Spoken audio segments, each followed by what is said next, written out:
Sermon 145 of Nahjul Balagah reminds us that Prophet Muhammad was deputized by God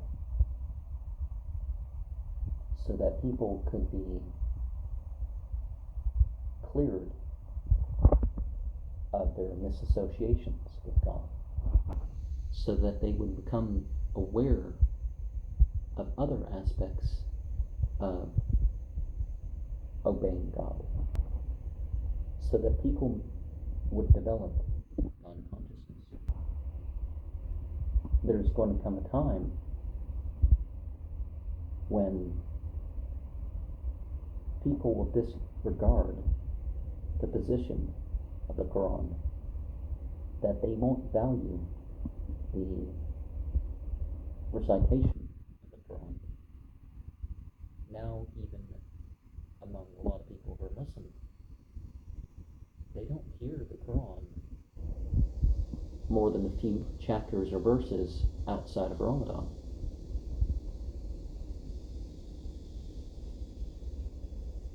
Some of them don't even intentionally observe Islam. The density of people memorizing the Quran won't be so much. People will even forget what they have memorized. And not just, old age or something like that. And the people who uphold the revelation of the age, some of them will be cast out and endure other things as a result. We're definitely seeing a lot of this now, right? I'm not sure how long this thing in India is going to go on, but they are. It's like if people don't want to worship projections of forms and stuff, that's they should have the freedom. Whether or not you side with a particular theology or not, people should have the freedom to worship, right? Why I mean is Islam agrees that people are allowed their freedom. And Islam's going to be a name. It's like nowadays they talk about political and popular Islam, which tends to be something that actually is worse in the situation, because right now things are better in that respect, if you actually look at it rather than headlines. But a lot of people don't know Islam.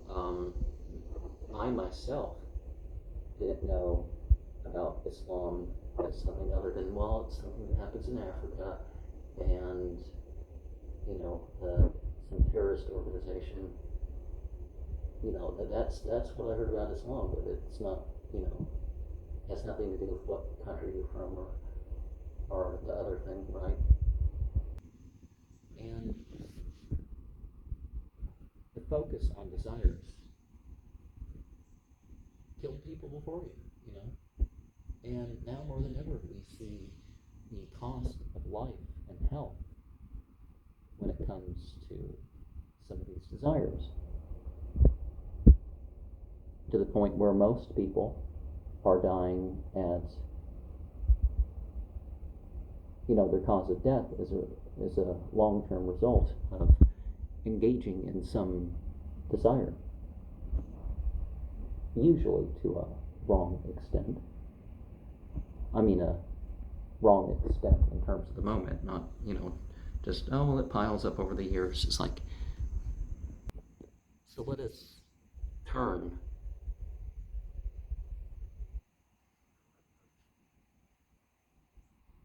to the counsel of the Quran. Let us regard its pledges.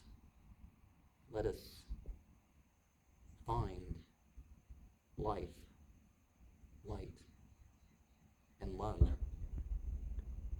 that brings us out of a mental and spiritual death. Let us have an outer faith and an inner faith. And let us know when to be quiet. a lot of Christians say, oh, it's like you practice your faith regardless of where you are. You don't just wait till you go home and do things quietly. I mean, that's not the biblical position. There's times of prayer and things were done even in public. Our congregational prayer is not about showing off. That was the point that some of their stuff makes. We turn to saying 275. We're reminded that avarice can keep us from what we desire. We can be hurt by the lack of care with even, what otherwise would be lawful and wholesome.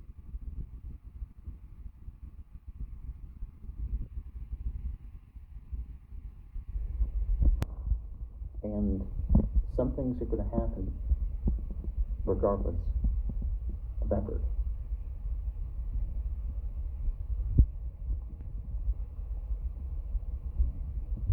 Saying 276.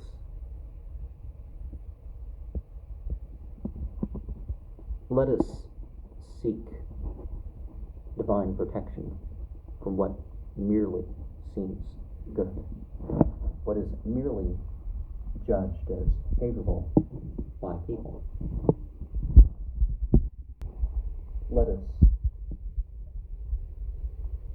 have divinity pleased with us, rather than, just the people. Saying 277. Reminds us that things change. Now, the darkness and the brightness referred to here, could that refer to the period of faith that was brought up, but then, people slip back into their error?